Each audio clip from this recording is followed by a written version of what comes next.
صبر کا جو اجر ہے وہ بھی بہت بڑا ہے. عام طور پر انسان کو صبر کی ضرورت کب پیش آتی ہے؟ جب اس پر ظلم ہوتا ہے. اس سلسلے میں ایک واقعہ آپ کے ساتھ شیئر کروں گی جو آپ ہی میں سے کسی نے لکھا ہے. مجھے نہیں معلوم کہ وہ اپنا نام بتانا پسند کریں گے یا نہیں. بہرحال کس طرح ظلم پر انسان صبر کرتا ہے تو نتیجہ کیسے سامنے آتا ہے. کہتے ہیں کہ آج کل ہم سورہ نور پڑھ رہے ہیں تو مجھے ایک چھوٹا سا واقعہ یاد آ گیا. پچھلے سال جب میں لاہور میں تربیتی کورس کرنے کے لیے گئی تو ایک گھر کرائے پہ لیا, کسی کے گھر کا اوپر والا حصہ. وہ گھر نیا بنا تھا. میں نے 2 دن میں جلدی سارا گھر سیٹ کیا تاکہ سکون سے کورس کر سکوں. جب داخلہ لیا تو مالک مکان بہت ناراض ہو گئی کہ یہ نیا گھر ہے اور تم سارا دن بند کر کے چلی جاتی ہو. اس نے کہا کہ جو صفائی والی میری ہے تم بھی وہی رکھو تاکہ وہ میری مرضی کے مطابق صفائی کرے. مگر وہ صبح آتی تھی, میں نے اتوار کے لیے اس کو رکھ لیا اور روزانہ خود واپس آ کے صفائی کرتی.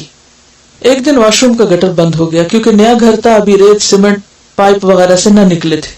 میری بیٹی بیمار ہو گئی, اس کو قے آئی تو بھاگ کر اس نے واش روم کے بیسن میں قے کر دی. اب صفائی والی نے جا کر مالک مکان کو بتایا کہ بی بی نے الٹی بیسن میں کروائی ہے اور اس الٹی میں جو کچھ ہے وہ مجھے خود نظر آیا ہے. یعنی اتنی تفصیل سے جا کر اس نے مالک مکان کو شکایت کی. مالک مکان نے صرف اتنی سی بات پر طوفان اٹھا لیا. میرے بھائی کو, والدہ کو, کزن کو, پراپرٹی ڈیلر سب کو بلا کر کہنے لگی کہ یہ گھر بند کر کے چلی جاتی ہیں, گھر خراب ہو جائے گا. امی اور بھائی بھی مجھے سمجھانے لگے کہ خاتون بہت اعتراض کر رہی ہیں اور پھر وہی الٹی والی بات بھی بار بار مینشن کی گئی. لیکن میں صبر کر گئی, خاموش رہی کہ کیا جواب دوں. پھر ایک دن کالونی کی عورتوں نے مجھ سے کہا کہ آپ کی مالک مکان ہر جگہ کہتی پھر رہی ہے کہ میں نے اس کو گھر سے نکال دینا ہے کیونکہ یہ اپنے بیٹے کو گھر چھوڑ کر خود چلی جاتی. یہ کون سے اسلام میں لکھا ہے؟ اور بھی بڑی بری باتیں کر رہی ہے.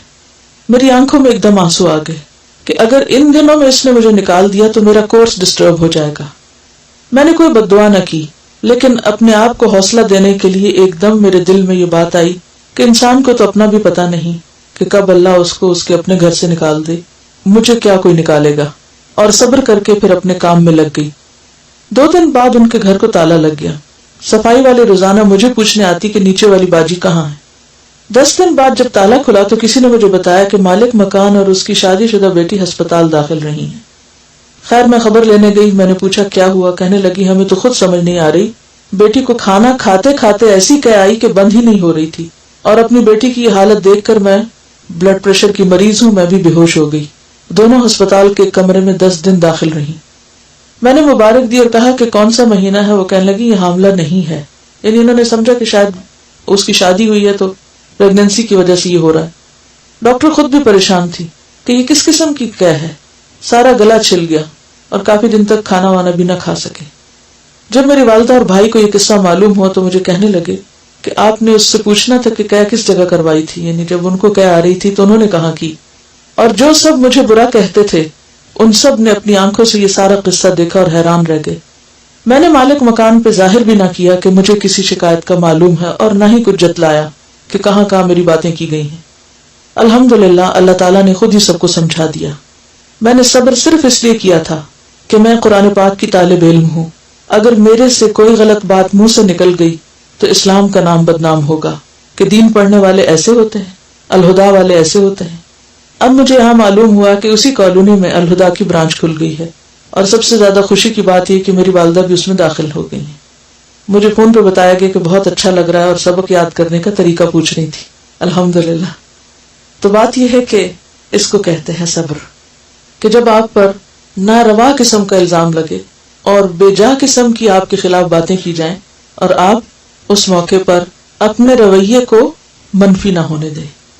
اور پھر آپ دیکھیں کہ اللہ تعالیٰ کا یہ وعدہ ہے کہ ان اللہ مع الصابرین, اللہ صبر کرنے والوں کے ساتھ ہے. اور جس کے ساتھ اللہ کی مدد ہو جائے وہ وقتی طور پر امتحان سے تو گزر رہا ہے, تکلیف تو ہے, لیکن ناکام نہیں ہو سکتا. اللہ کی مدد ضرور آتی ہے. اور بعض اوقات اللہ تعالیٰ ایسے حالات پیدا کر دیتا ہے کہ انسان کے اوپر آنے والے الزام اور خاص طور پر دین کا کام کرنے کی وجہ سے جو بے جا اور ناروا باتیں کی جاتی ہیں, کیونکہ وہ حدیث بھی آتی ہے نا کہ 3 لوگوں کی مدد کرنا اللہ کے ذمہ ہے. 3 لوگوں کی مدد کرنا اللہ کے ذمہ ہے, اور ان میں سے ایک شخص جو اللہ کے راستے میں جہاد کرنے والا ہو. جو اللہ کے راستے میں نکلنے والا ہو. یعنی اللہ اس کو تنہا نہیں چھوڑتا، اس کی مدد ضرور کرتا ہے. اور قرآن میں بھی کیا آتا ہے؟ وَلَيَنْصُرَنَّ اللَّهُ مَن يَنْصُرُهُ، اللہ ضرور مدد کرے گا اس کی جو اس کی مدد کرتا ہے. اگر ہم اپنی ذات سے کسی کو تکلیف نہ دے رہے ہوں، کسی کے لیے پریشانی کا باعث نہ ہو، اور بے وجہ آپ پر زیادتی ہو رہی ہو، تو ایسے موقع پر اپنی زبان کو بند رکھنا. جہاں بدلہ لینے کا موقع ہو، وسعت ہو، وہاں معاملہ اللہ کے سپرد کر دینا. تو بات یہ ہے کہ صبر اگرچہ مشکل کام ہے لیکن اس کا اجر بہت بڑا ہے.